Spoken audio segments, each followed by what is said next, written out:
Welcome back, everyone, for our last day together. So does anyone have any reflections on yesterday's parami of friendliness?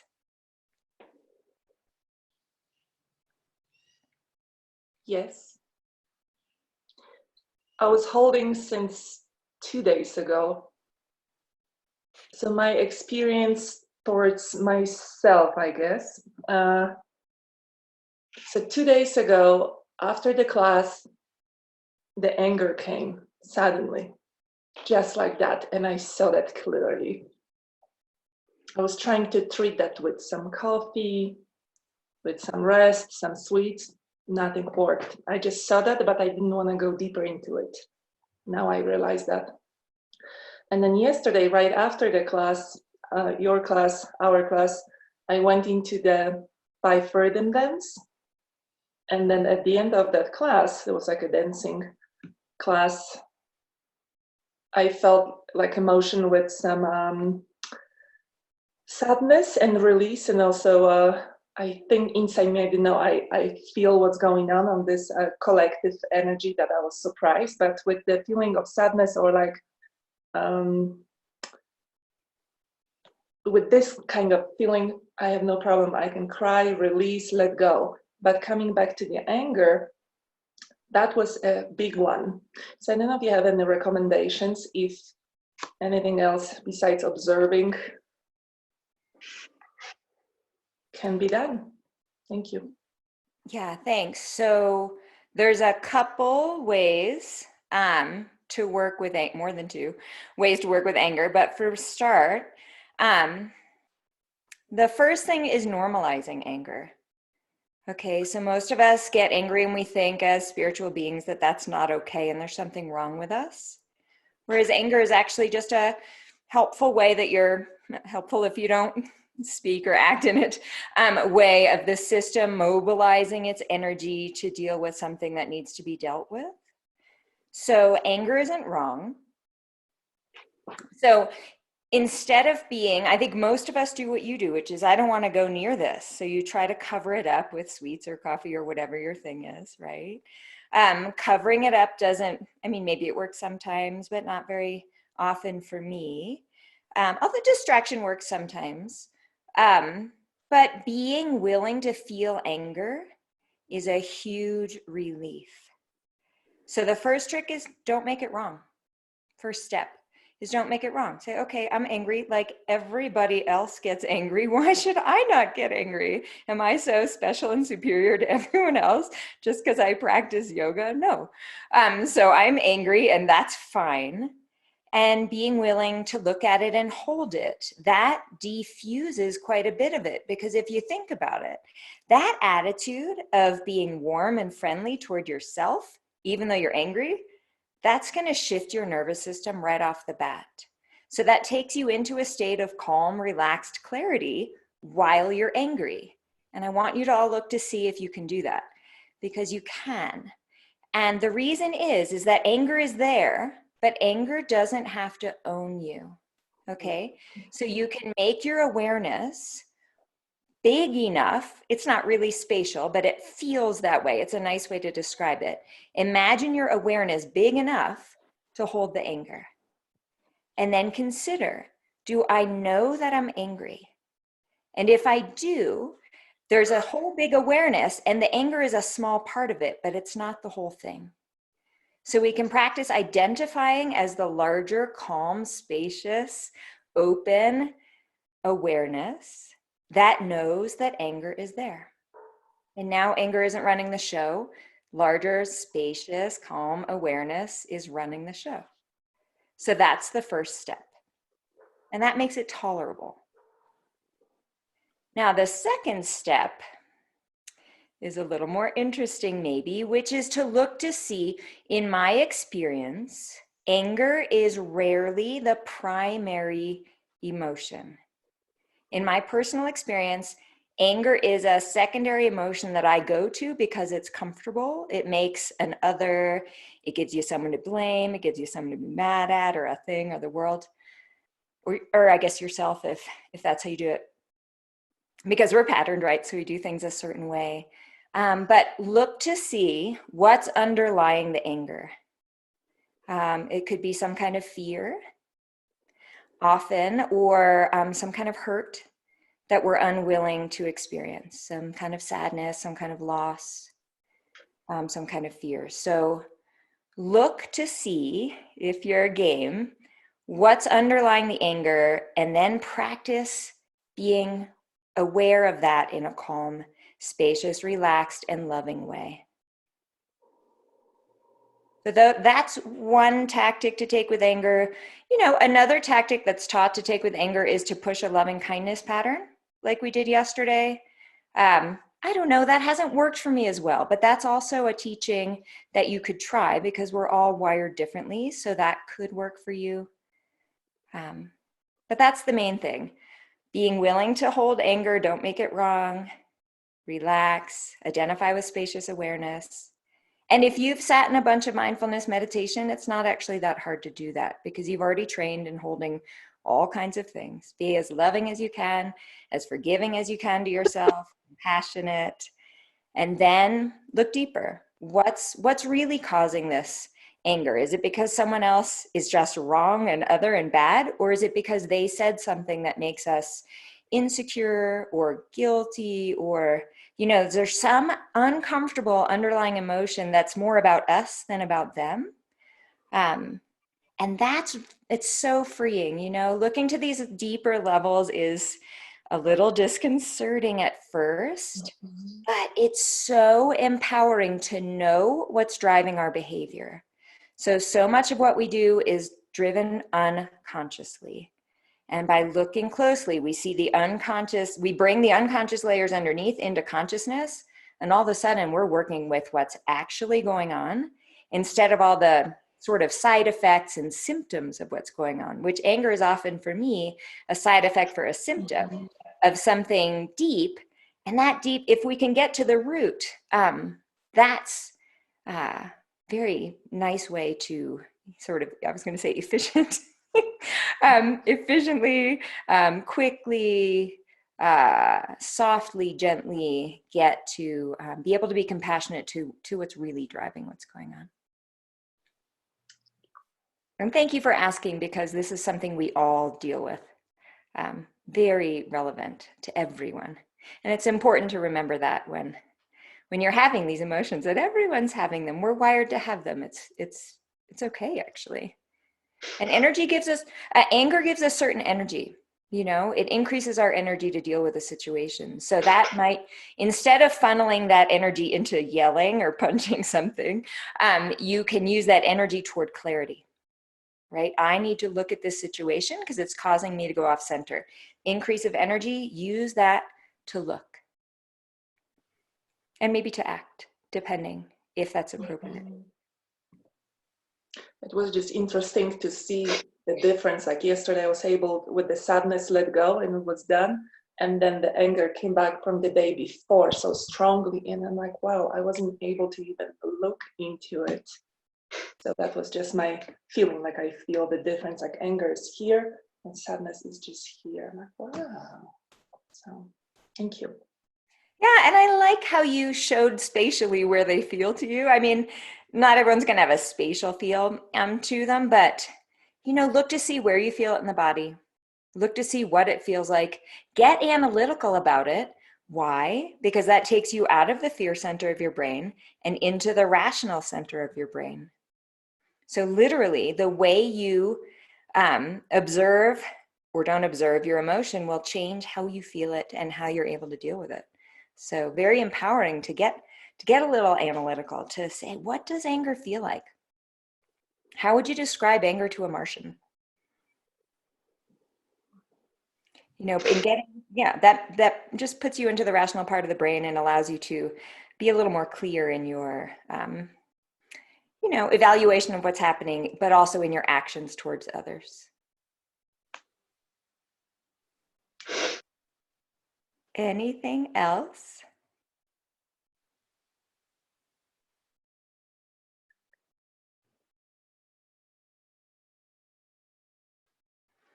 All right, muting.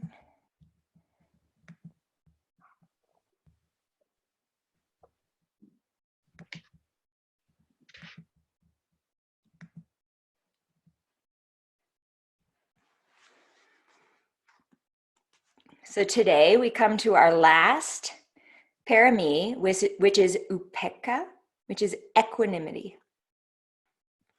Equanimity is frequently the last in Buddhist lists, as it's considered one of the ultimate sublime states. And I'm not sure if equanimity outside of Buddhism and yoga is really like a word in modern English, but it's pointing us toward a state of emotional balance. And in times like these where everything's changing and uncertain, this is going to be one of the ultimate tools that we can bring to life and relationships right now. The Dhammapada says, as a solid mass of rock is not stirred by the wind, so a sage is not moved by praise and blame. As a deep lake is clear and undisturbed, so a sage becomes clear upon hearing the Dharma. Virtuous people always let go. They don't prattle about pleasures and desires. Touched by happiness and then by suffering, the sage shows no sign of being elated or depressed.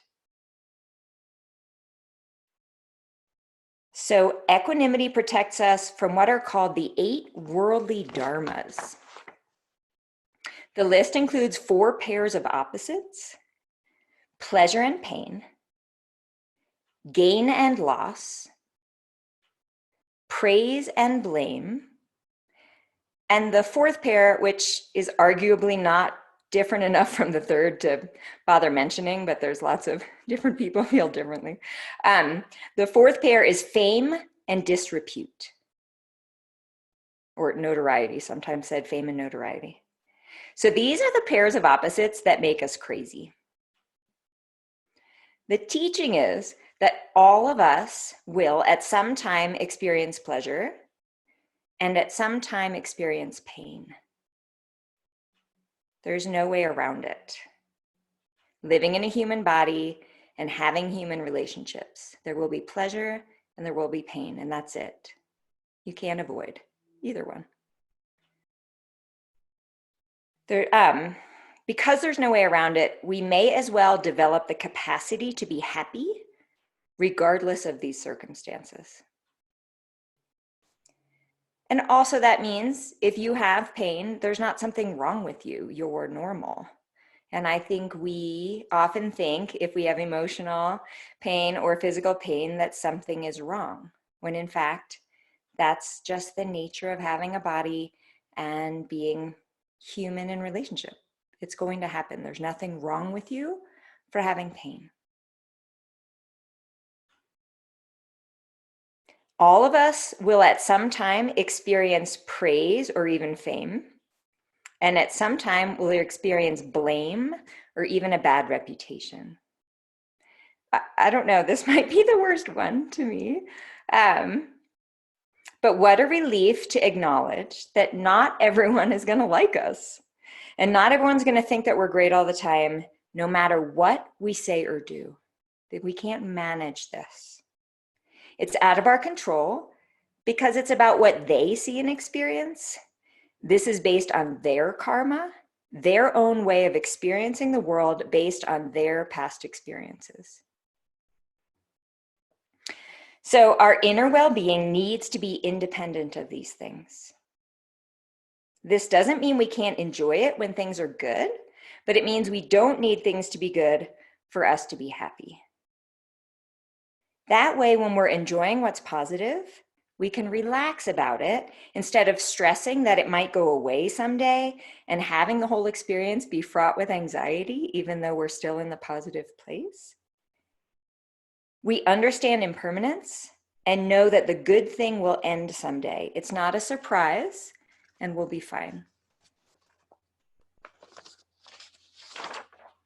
And I'll tell you, because having been trained in this many years ago, when someone tells me like, oh, that was so great when you did whatever, my mind just says, praise. Because when it goes the other way, I can just say blame. Um, and it keeps it lighter instead of being so attached to someone telling you you're doing a good job. And then when they don't tell you that, you feel like, somehow things aren't okay. And it's lovely when someone says you're doing a good job, right? But are you going to rest your happiness on that? You want to be able to keep going and do what you find valuable, whether or not other people think, you want feedback, right, from the world. Like if everyone's constantly telling you what you're doing isn't working, that's feedback.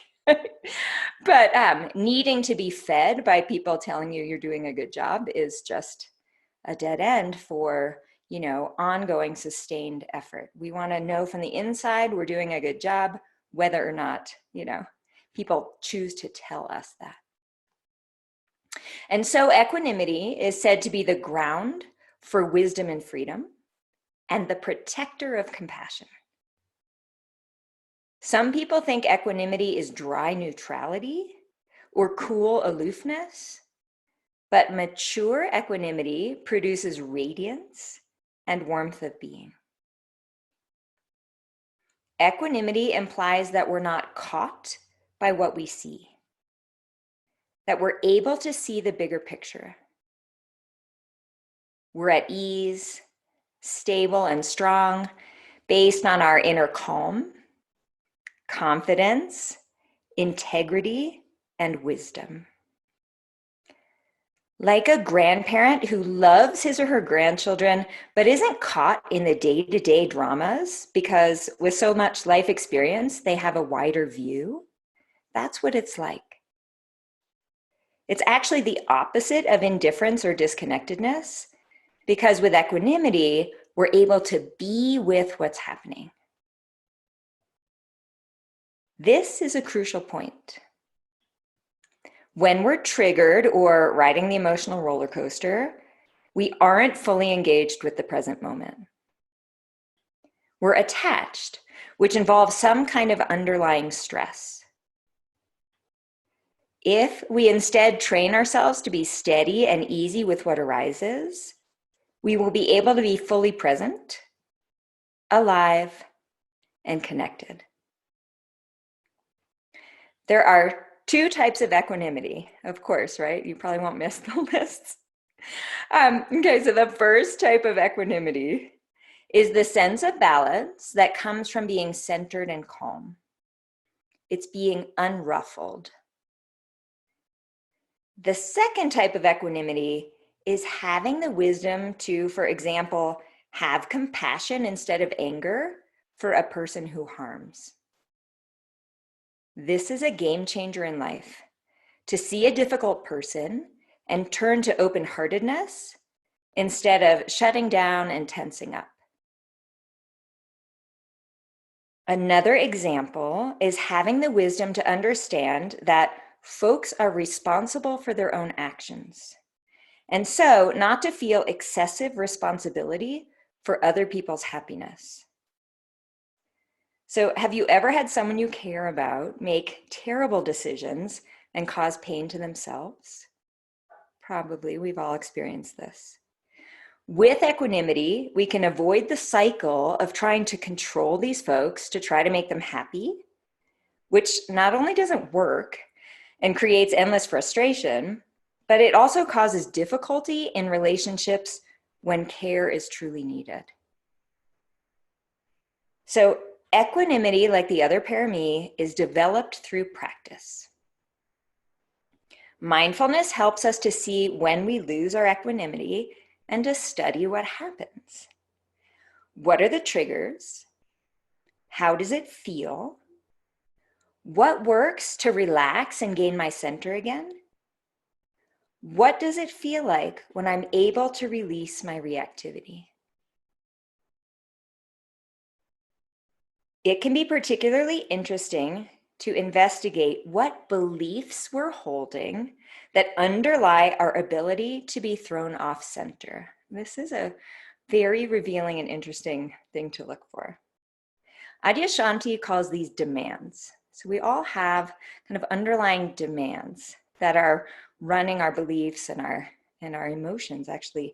So when we lose our equanimity, What are we insisting that reality be like when it clearly isn't that way? For example, do I demand that someone I live with always be in a good mood?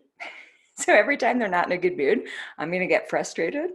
Or someone I work with needs to always be productive, or so-and-so needs to always say hello to me when I walk by. I mean, very interesting if we don't explore these demands. What sets us off? What are we demanding that the world do that isn't happening? So it's not going to work for us. If we need all of our demands to be met to be happy, we will never be happy. I mean, the world is a crazy, complicated, changing place. And if you haven't noticed yet, you are not in control of it. So we can take a deep breath, identify the demand that isn't being met, and consider, is that reality? And can I live with reality as it is? There isn't another reality to live in. So we may as well align ourselves with the truth and acknowledge things as they are. This takes incredible courage, but the payoff is freedom. So mindfulness is the method to working with the emotional consequences of the difficulties of reality. In addition to the benefits of mindfulness, we also reap the benefits of developing insight in our meditation practice. We see directly in our own experience that all things are conditioned, meaning based on causes. We see directly that all things are changeable moment to moment. And we see that all things are impersonal, meaning we don't have to identify with what's happening and take it to be me. So those are the three primary insights in Buddhism. And we'll talk about them a little more. So what does it mean to see that all things are conditioned? It means that everything happens the way that it does due to causes and conditions. And everything has pretty much infinite causes, many of which were set rolling a long time ago. So why does someone act the way they do? Because of how they were raised and the experiences they've had, interacting with their personality and their temperament. And of course, how they were raised is based on how their parents or caregivers were raised and the experiences they had, and it continues going back. There's no one start to how this person behaves. The fact that things are conditioned is in many ways good news, because it means that we can condition things differently in ourselves by paying attention and gaining skill. If we change our behavior for the better, we can start all kinds of chains of positive influence. And again, this is pretty much infinite too. But it also helps to acknowledge in a difficult situation that where we've been up to now is out of our hands. We can't change the past, and we can't change other people, not really. That will only happen if they want to change and are willing to work on themselves. So we don't need to freak out every time someone acts in a way that we don't like. So many experiences have led to this moment, and they're out of our control. We can use this understanding to relax and remain skillful. So that's the insight into conditioning. The second insight was impermanence. As we've discussed before, by paying attention to moment changes, we gain confidence in the truth of impermanence, and we're not surprised when things change. With this understanding comes a deep relaxation in acceptance. It doesn't mean that we're going to like all of the changes that happen, but we can also have faith that an unpleasant situation will change. The third insight was that all things are impersonal. This is a tricky one because it sounds like we're saying to disconnect from what's happening. But this is the opposite. When we take things personally, we get upset and we disconnect. But when we realize that all things are conditioned, even our own thoughts and actions, we realize that there are all kinds of chains of cause and effect, creating our own actions and the actions of those around us. So we can't even control our own thoughts, right? Even a first-time meditator knows that. So we don't have to take personally what we didn't intend to think. And we don't have to take personally what we didn't mean to do. And this doesn't mean not taking responsibility for our actions and apologizing when needed and working on our unskillful habit patterns. Of course, we'll take that responsibility. This whole course is actually on improving our habit patterns, right? But we don't have to blame ourselves for our unskillful habits or think that we're inherently bad in some way. We can see clearly that we developed many of our habits a long time ago because of how we were shaped by our parents and our teachers and society. And because it's not personal, we can relax and work to recondition our minds to work in a way that will make us happier and will make those around us happier. If it were personal, then we wouldn't have the opportunity to change, at least in the way that I'm using the word personal here. And if we can see this about our own selves, we understand that it's this way for everyone. Just because someone harms us does not mean that they wanted to. It means that they've been conditioned to be unskillful, and it's not personal. And of course, I do not recommend continually allowing someone to harm you. That's bad karma for them and to keep harming, and bad karma for you to not take care of yourself. So that's not what I'm promoting. But if we don't take it personally, we can substitute the heartfelt understanding of compassion for the poison of anger.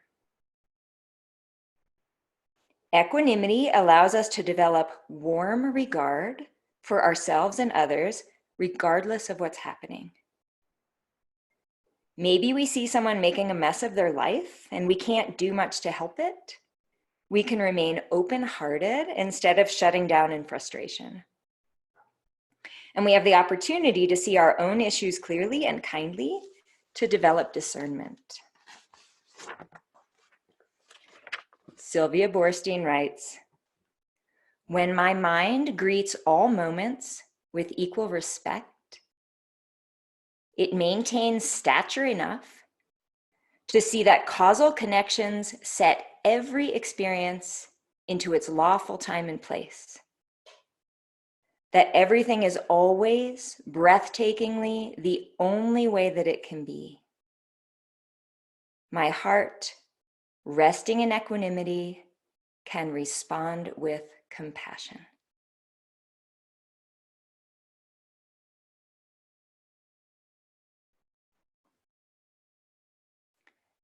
So let's do a little practice.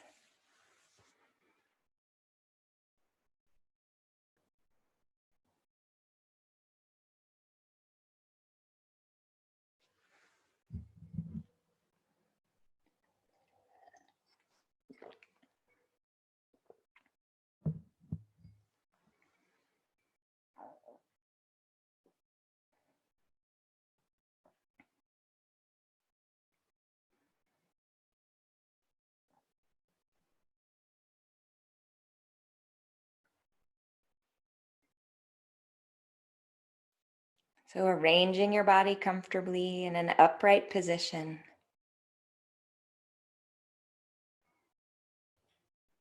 Encouraging alertness, mental clarity.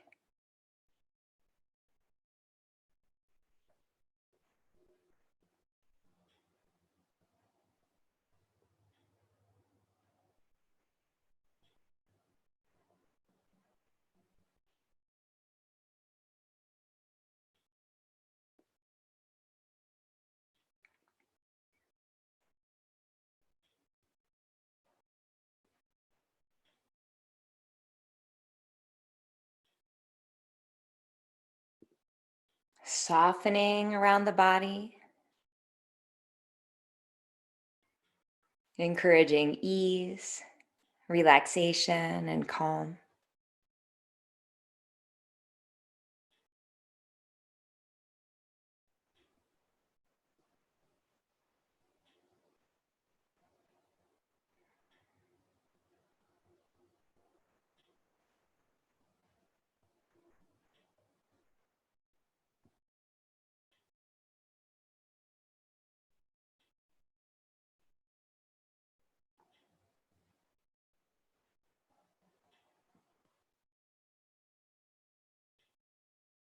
Allowing the breath to be natural.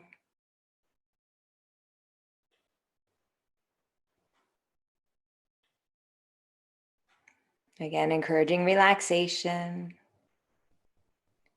calm clarity, steady vitality.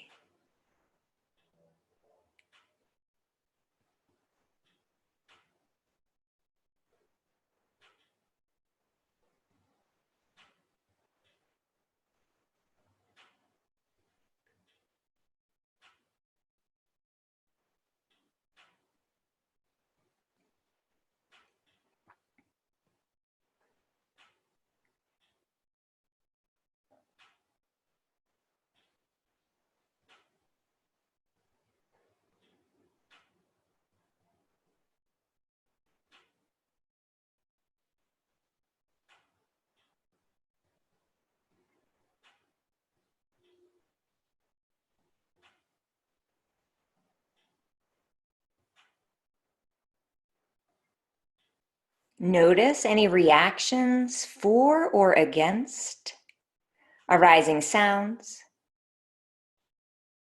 sensations, thoughts, and feelings.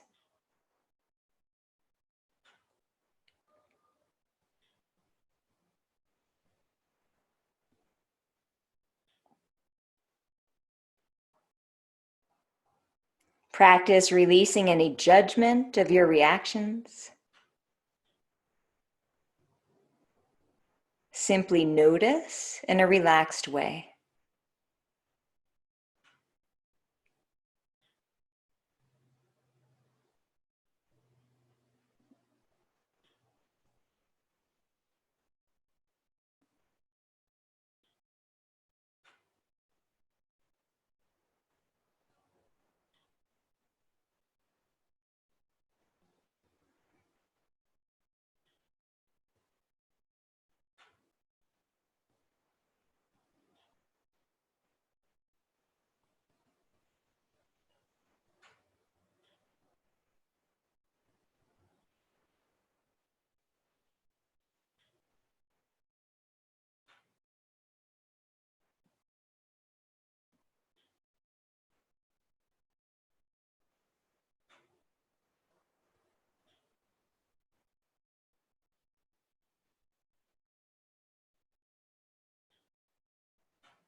Notice how the mind might want to maintain pleasant experiences and push away unpleasant experiences in both the body and the mind.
Become aware of when and how the mind is reactive. What's the difference in experience between allowing something to occur and reacting for or against it? How does it feel?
I'd like you to make your mind like the earth, strong, balanced, and firm. The earth is unmoved by either agreeable or disagreeable things. It stays steady.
Make your mind like water.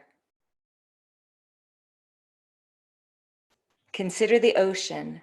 Most of the water is peaceful beneath the surface. Only the surface ripples. Storms don't disturb the depths of the ocean. Fish swim through. Make the mind vast, soft, and fluid, undisturbed by agreeable or disagreeable things.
Make the mind like space.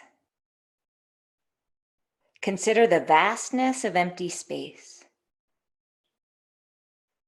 If you throw something through space, the space itself is unmoved. Allow the mind to be spacious, open, and empty. The contents of awareness move freely. It doesn't disturb the space of the mind, whether the contents are agreeable or disagreeable.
Make the mind like a strong fire, undisturbed by whatever is thrown into it.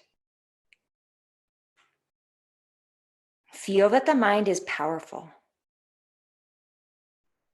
Any disagreeable or agreeable things are small, incidental to the power of the mind.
So our attention is our most valuable resource.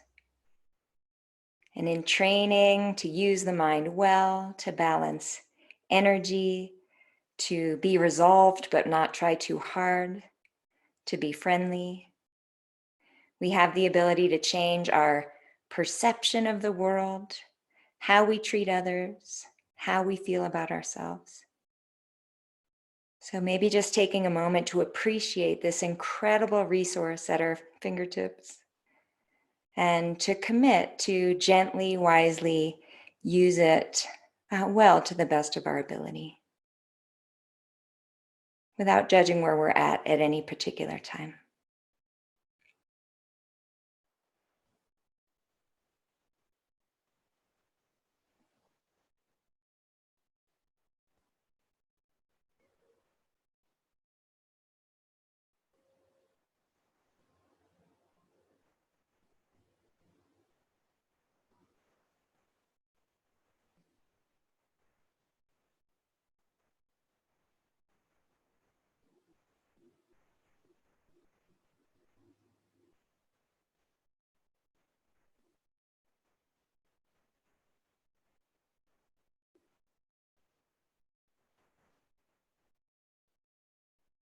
And we'll slowly open our eyes.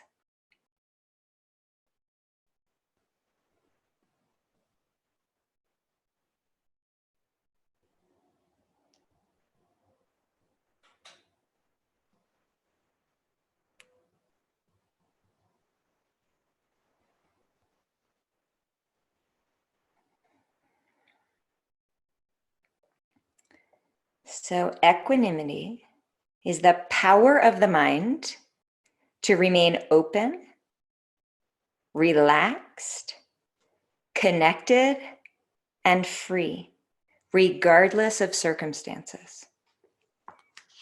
It's the state of mind from which we can learn to be skillful and kind in all circumstances and not panic when we don't manage to do everything perfectly. It's the support for steady effort to uphold our wise resolve, supports patience, and allows us to face and align with what's true. So for the rest of today, let your focus be on your equanimity, a relaxed noticing of when you have it, when you don't, and examining how skillful you're able to be in each situation. With this understanding, we can move forward in cultivating equanimity as a resource for our own happiness and that of those around us.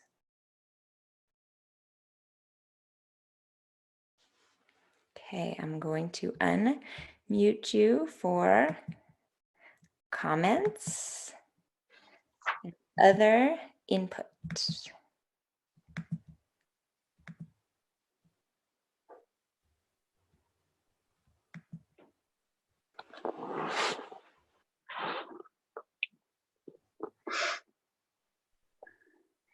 Thoughts? Anything on equanimity or anything else that we've talked about in the 10 days?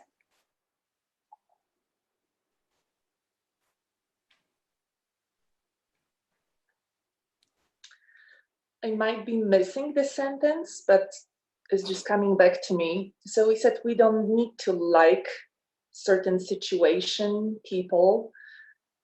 And then I wrote, but we can hope that that will change. And I think I'm missing this whole feeling, like how to translate that. If we don't like something, but to free ourselves from that, I know it would be accepted, but then I feel resistance. How would I accept it if I don't like it? How can we accept something that we don't like? I mean, practice helps. And then the thing is, you've think of some situation going on in your life that you don't like. And I'm not talking about future stuff that you might impact. I mean something that's done as it is. And how does it feel to push against it and hate it? And how does it feel to soften and say, this has essentially already happened? We're essentially talking about the past led to now.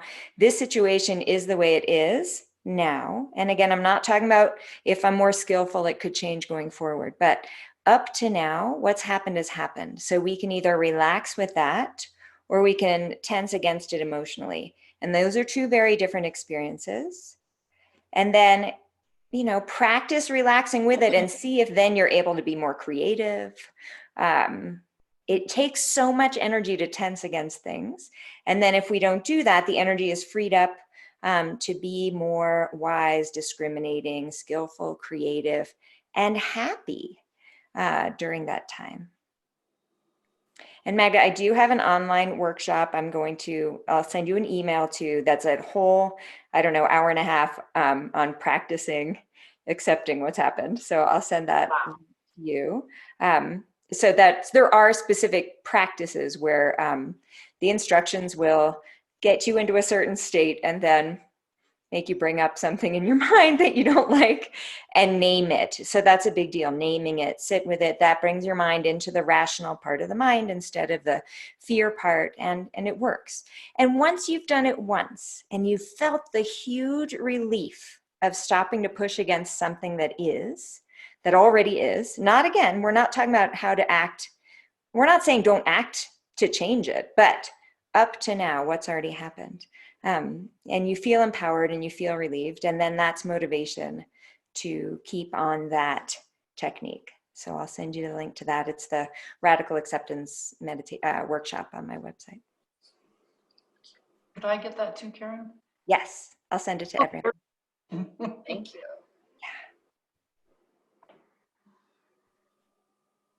What else?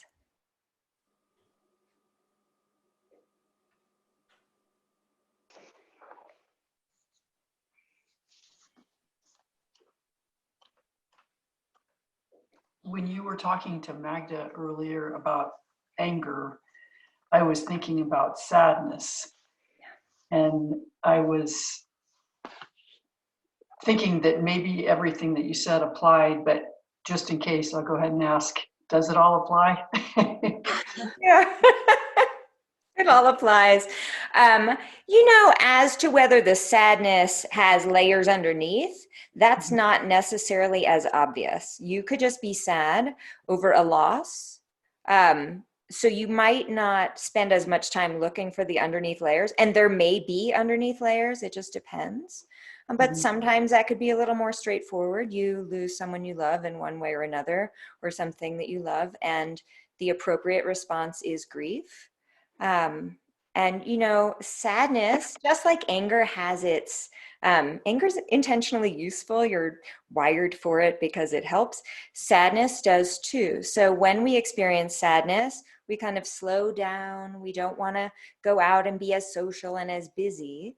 And that's designed so that we take the time, some quiet time to process a loss or grief. So try not to fight any inclinations you have during sadness and just get really busy if you can, but instead give yourself some time to process an event or some kind of emotion that you're having. A little quiet time. Again, there's nothing wrong with you for being sad. It's normal. It's helpful to your nervous system, so to process things. So if we can welcome it and feel it and not make it wrong, it can really be a beautiful, integrative, healthy experience. And in all of this sort of processing of emotions, I said this earlier about, past emotions. So you don't have to go back and sort of worry that I've processed everything. Have I fully felt every sadness in my entire life? Just work with what comes up now, because if something needs to be seen, it will arise in the present moment.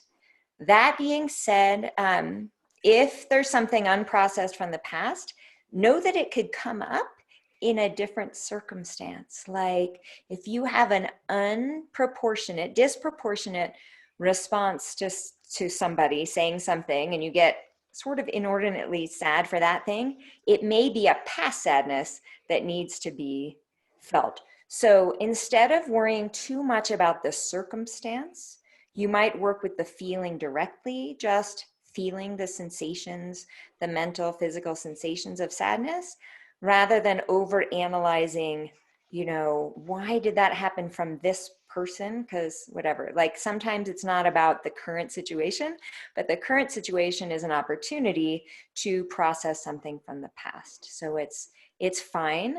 You don't have to judge why the emotion is there. Just practicing being with what's there as it is. So for working with sort of emotions, emotional maturity, there's another workshop on my website called Character, Meditations on Emotional Maturity. And that one's about being with emotions as they are. And it goes through kind of the emotional intelligence teachings on what different emotions are designed for, and how we can sort of appreciate them all for what they're good for, but not give in to the sort of drama of them in terms of acting out in the moment. So that's another resource. Thank you.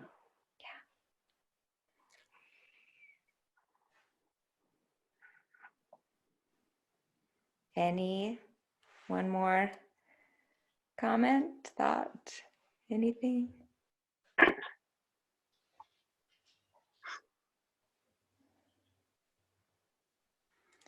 Well, thank you so much for all of your time this week and all of your efforts and your sharing participation. I've really enjoyed seeing your faces and sharing this special time that we've put aside for practice. It's the greatest gift. And please stay in touch, and may the conversations and practices that we've engaged in this week support you through these challenging and interesting times. Thank you. Thank you so much. Thank you so much. Thank you.